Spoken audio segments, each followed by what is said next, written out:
जहाँ तक रहा असदुद्दीन अवैसी साहब का सवाल, तो ये कहीं न कहीं डिप्रेशन में मानसिक रूप से ग्रसित आदमी हैं। क्योंकि वो बैरिस्टर हैं, उन्हें बोलने का लहज़ा भी नहीं है। सिर्फ़ एक कौम को मुख़ातिब करके, चूँकि भारतीय संविधान ये जहाँ मुस्लिम पॉपुलेटेड विधानसभा है, अल्पसंख्यक बहुल, अमोर, बायसी, बहादुरगंज और ठाकुरगंज में, और हम लोगों की जो गंगा-जमुनी तहज़ीब और जो यहाँ की जो संस्कृति है, उसको बर्बाद करने के लिए निरंतर सीमांचल को दौरा करते हैं। माननीय नीतीश जी कहीं न कहीं शुरू से मुसलमानों के साथ छल किया है, अल्पसंख्यकों के साथ छल किया है। गरीबों और दलितों के मसीहा के रूप में लालू प्रसाद जी बिहार की राजनीति किए हैं। आज गरीबों को आवाज़ देने का काम किया है। नमस्ते, मैं हूं मनीष और आप देख रहे हैं दी न्यूज़ डायनेक्स। दी न्यूज़ डायनेक्स में आप सभी का स्वागत है। हमारे आज के इस इंटरव्यू सेशन में सैयद रुकनुद्दीन अहमद हैं, जो कि विधायक हैं और इनके बारे में आजकल चर्चा कर रहे हैं, तो वो हैं असदुद्दीन ओवैसी। वीडियो सर्कुलेट हो रहा है, पूरे सीमांचल में सिर्फ एक ही नाम के चर्चे हैं, वो हैं रुकनुद्दीन जी। सबसे पहले अपने व्यस्ततम शेड्यूल में आपने समय दिया, इसके लिए बहुत-बहुत शुक्रिया। आपका भी बहुत-बहुत शुक्रिया, आपके व्यूअर्स का भी बहुत-बहुत शुक्रिया।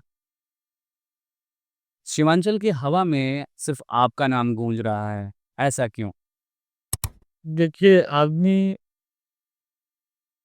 का जो नाम गूंजता है, कुछ न कुछ तो आदमी की वास्तविकता होती है, और असदुद्दीन अवैसी निरंतर सीमांचल में आके हम लोगों का नाम बोल रहे हैं, चूँकि गत चुनाव में हम उनकी पार्टी के टिकट से जीते थे। हम ही नहीं जीते थे, सीमांचल में 5-5 सीटें यहाँ की जनता ने सेवा करने का मौका दिया था, और उस वक़्त जब तक हम लोग एमआईएम में रहे, तो सरकार हम लोग को उपेक्षा के दृष्टिकोण से देखता था, क्योंकि जनमानस और जनता ने जो सेवा करने का मौका दिया, तो ये इलाका विकास के दृष्टिकोण से बहुत ही उपेक्षित रहा था, और मकसद था कि इलाके का विकास हो। सबसे पहले तो ये क्षेत्र बाढ़ प्रभावित क्षेत्र है। महानंदा, परवान, कनकई, पनार, दास, डोब जैसी नदियाँ यहाँ बहती है, जिसके कारण हर वर्ष यहाँ नदी कटान होता है। कई गांव नदी में कटकर विलीन हो गए, और सरकार ने अब तक पुनर्वास की व्यवस्था नहीं कराई, और हम लोग निरंतर उस पार्टी में रहते हुए कटाव निरोधक कार्ड प्रोटेक्शन वर्क के लिए डिमांड कर रहे थे, जो हम लोग की बात नहीं सुनी जा रही थी। कई बार हम लोगों को हाउस से मार्शल आउट भी कराया गया, क्योंकि उस वक्त भारतीय जनता पार्टी बिहार की सबसे लार्जेस्ट पार्टी थी, और महागठबंधन में राजद सबसे बड़ी लार्जेस्ट पार्टी थी। तो उस वक्त का जो राजनीतिक समीकरण, ध्रुवीकरण जो बना कि महागठबंधन की सरकार बनेगी, तो हम लोगों ने स्वेच्छा से 4 आदमी ने, चूँकि मकसद क्षेत्र का विकास था और जनता को जवाब भी देना था कि 5 साल में आपने क्या किया।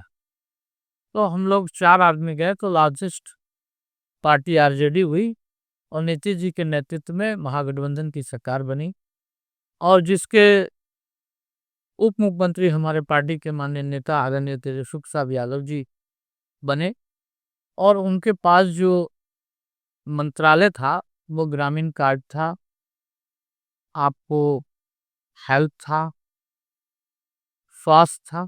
इन क्षेत्रों में हम लोगों ने इलाके में बहुत ज़्यादा वर्क करवाया है। 16 स्वास्थ्य केंद्र बने हैं। पौने 200 किलोमीटर जो सरकारी रोड, जो 17 के बाढ़ में जो क्षतिग्रस्त था और ध्वस्त पुलिया है, सभी जगह पुलिया का निर्माण हुआ है, सभी सरकार रोडों का सुदृढ़ीकरण हुआ है।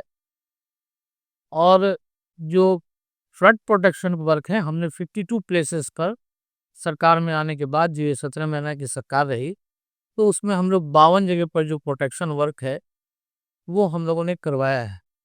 जो एमआईएम में जो भी मुद्दत हम लोग रहे, उसमें ये संभव नहीं हो पाया था, और सरकार हम लोग भी काम तो नहीं कर रही थी। इन मुद्दों पर हम लोगों को बिहार विधानसभा में मार्शल आउट भी कराया गया था। जहाँ तक रहा असदुद्दीन अवैसी साहब का सवाल, तो ये कहीं न कहीं डिप्रेशन में मानसिक रूप से ग्रसित आदमी है। और ये जो बात करते हैं, ये कहीं से भी भारतीय संविधान में नहीं है। चूँकि वो बैरिस्टर हैं, उन्हें बोलने का लहज़ा भी नहीं है। सिर्फ़ एक कौम को मुख़ातिब करके, चूँकि भारतीय संविधान में सभियों को मिलाकर, चूँकि इस देश की आज़ादी में सभी जातियों ने कुर्बानी दी थी और उसके बाद भारत स्वतंत्र हुआ था। तो ये कहीं न कहीं मुसलमानों को, अब आप बताइए, सीमांचल है। सीमांचल का सारा हलका, ये सीमांचल रटता रहता है असदुद्दीन अवैसी। सीमांचल का सारा हलका, क्या ये कस्बा सीमांचल में नहीं, धमदार सीमांचल में नहीं, रुपौली सीमांचल में नहीं, पूर्णिया सदर सीमांचल में नहीं, ये जहां मुस्लिम पॉपुलेटेड विधानसभा है, अल्पसंख्यक बाहुल्य, अमोर, बैसी, बहादुरगंज और ठाकुरगंज में आदमी को गुमराह करके, वोट का डिवीजन करा करके ये चाहते हैं कि कहीं न कहीं भारतीय जनता पार्टी को मजबूत किया जाए। ये अपने कार्यक्रम में आते हैं, इनको अपनी पार्टी के लिए वोट मांगना चाहिए, व्यक्तिगत इंडिविजुअल कैंडिडेट्स पर। तो राजनीतिक परिवर्तन का नाम है। मैं पूर्व में भी कांग्रेस से प्रत्याशी रहा था। हमारे फादर भी कांग्रेस के विधायक थे। हमको यहाँ की जनता ने निर्दलीय भी सेवा करने का मौका दिया। असदुद्दीन के तारुफ के मोहताज रुकनुद्दीन नहीं है। रुकनुद्दीन पहले भी यहाँ की जनता ने सेवा करने का मौका दिया था, निर्दलीय मैं चुनाव जीता था। और अभी गत चुनाव में कार्यकर्ताओं के, चूंकि गठबंधन की सरकार है और पार्टियों का गठबंधन था, कार्यकर्ताओं के एक नेक विचार और सुझाव के बाद हमने ज्वाइन किया। लेकिन वो ऐसी एक पार्टी है जो कहीं न कहीं भारतीय जनता पार्टी को मजबूत कर रही है। और असदुद्दीन अवैसी सीमांचल को, एक देखिए आप, पहला दिन वो आते हैं, दूसरे दिन सीमांचल के दौरान में अमित शाह जी आते हैं, और दोनों का भाषा का तुलनात्मक दृष्टिकोण से देखिएगा, कहीं न कहीं दोनों एक ही भाषा को बोलते हैं। अब असदुद्दीन अवैसी मेरे नाम का माने बतला रहे हैं, तो असदुद्दीन अवैसी तेलंगाना जैसे राज्य में क्यों नहीं पूरे सीट से लड़ते हैं? सिर्फ 5-6 सीट रहते हैं। कभी केसीआर माननीय मुख्यमंत्री के आगे पीछे करते हैं, अभी रेवंत रेड्डी जी के आगे पीछे कर रहे हैं। और सीमांचल को वो एक चारागाह बना करके, और हम लोगों की जो गंगा जमुनी तहजीब और जो यहाँ की जो संस्कृति है, उसको बर्बाद करने के लिए निरंतर सीमांचल को दौरा करते हैं। यहाँ की जनता होशियार है। यहाँ की जनता ने मन बना लिया है कि भारतीय जनता पार्टी से मुक्ति के लिए यहाँ महागठबंधन को मदद करना है, और महागठबंधन का निश्चित रूप से सरकार बनेगा। हमें आशा ही नहीं, पूर्ण विश्वास है कि आने वाले दिनों में हमारे नेता माननीय तेजस्वी प्रसाद यादव जी, जिनका एक आइडियोलॉजी है, जिनका एक पूरे बिहार के लिए एक अच्छा सोच है, सारे विभागों का डेवलपमेंट कैसे होगा, सारे विभागों को पद को सृजित कर बहाली कैसे होगी, ये इनका एक विचार है। यहाँ की बेरोजगारी पलायन पर कैसे रोक लगेगा, इनके नेतृत्व में पूरे बिहार ने ठाना है तेजस्वी जी को मुख्यमंत्री के रूप में। पूरा बिहार देख रहा है, आशा बड़ी नहीं हो। देखिए, असदुद्दीन ओवैसी कह रहे हैं कि वो बिहार के अगर उन्हें महागठबंधन मौका नहीं देगी 6 सीटों पर, तो वो 100 सीटों पर मैदान में आएंगे। इससे तो नुकसान सिर्फ और सिर्फ आपकी पार्टी या फिर आपकी अलायंस को होगा। देखिए, जनता जानती है कि जो शख्स बिहार में यहाँ की जनता ने जो जिताया, कि इसका हौसला बुलंद हो गया। असदुद्दीन अवैसी एक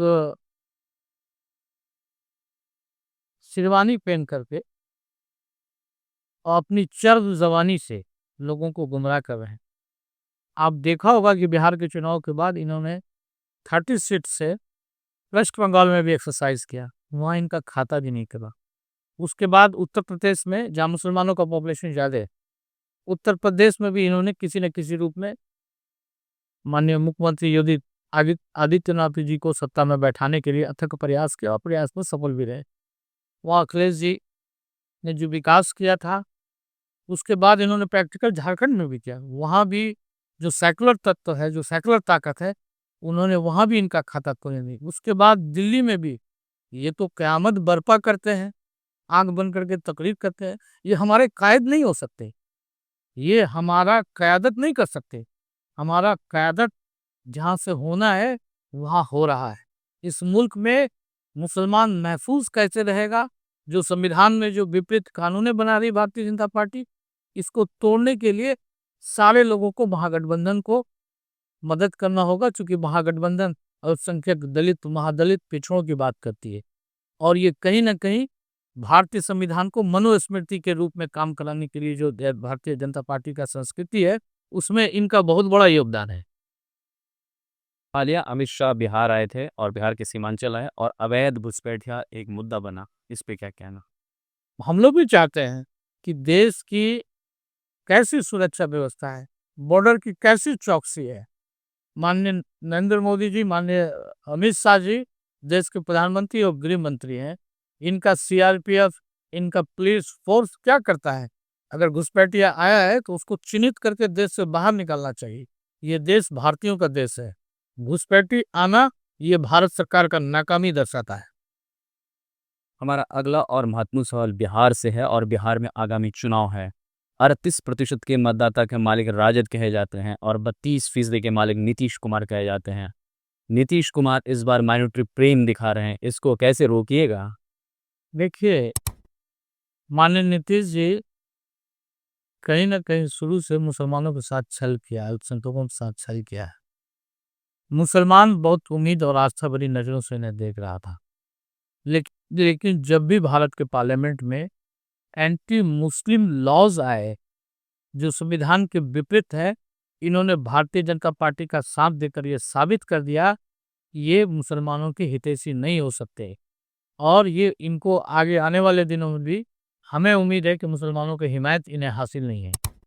हमारा आखिरी और सबसे महत्वपूर्ण सवाल, जो चुनाव होने जा रहे हैं, बस कम ही समय बचे हुए हैं उस चुनाव में, और चुनाव में एक पार्टी उभरी है, वो है जन स्वराज पार्टी। और जन स्वराज पार्टी अभी सम्राट चौधरी पर अटैकल थी, दिलीप जायसवाल पे अटैकी थी और कुछ दिन में लालू प्रसाद पर भी होंगे। तो क्या लगता है कि लालू प्रसाद फिर अगर मैदान में आते हैं तो वो जलवा कायम होगा जो जलवा था उनका? बिल्कुल, चूंकि गरीबों और दलितों के मसीहा के रूप में लालू प्रसाद जी बिहार की राजनीति है। आज गरीबों को आवाज देने का काम क्या है? वो शख्स जब बिहार में सामंतियों का शासन था, उससे मुक्ति दिलाने का काम किया है। और जहां तक सभी नेताओं के करप्शन और जांच का सवाल है, तो प्रशांत किशोर जी ने मामला उठाया, तो उसको जांच एजेंसियां और सरकार देख रही है। अगर वो दोषी हैं तो फिर उसमें मेरा क्या कहना है? जो दोषी है उन पर कार्रवाई होनी चाहिए। और जहाँ तक लालू प्रसाद जी का सवाल है, तो लालू जी पर लगाए हुए सारे आरोप निराधार हैं। आज तक इतने ईडी और सीबीआई की जांच चली, जांच के क्रम में क्या पाया गया ये आज तक सार्वजनिक हुआ। लेकिन एक ऊपरी शक्ति जो लालू प्रसाद यादव जी की लोकप्रियता को देख के घबरा गई थी, झूठे झूठे मुकदमे में साजिश के तहत उनको फंसाने का काम किया। चलिए विधायक जी, धन्यवाद। बहरहाल दर्शकों, आपको हमारा ये इंटरव्यू कैसा लगा, आप अपनी राय हमारे कमेंट बॉक्स से ज़रूर दें। अगर आप हमारा ये वीडियो फेसबुक पे देख रहे हैं, फेसबुक पेज लाइक कर लें। अगर आप हमारी वीडियो यूट्यूब पर देख रहे हैं, यूट्यूब चैनल सब्सक्राइब कर लें। शुक्रिया।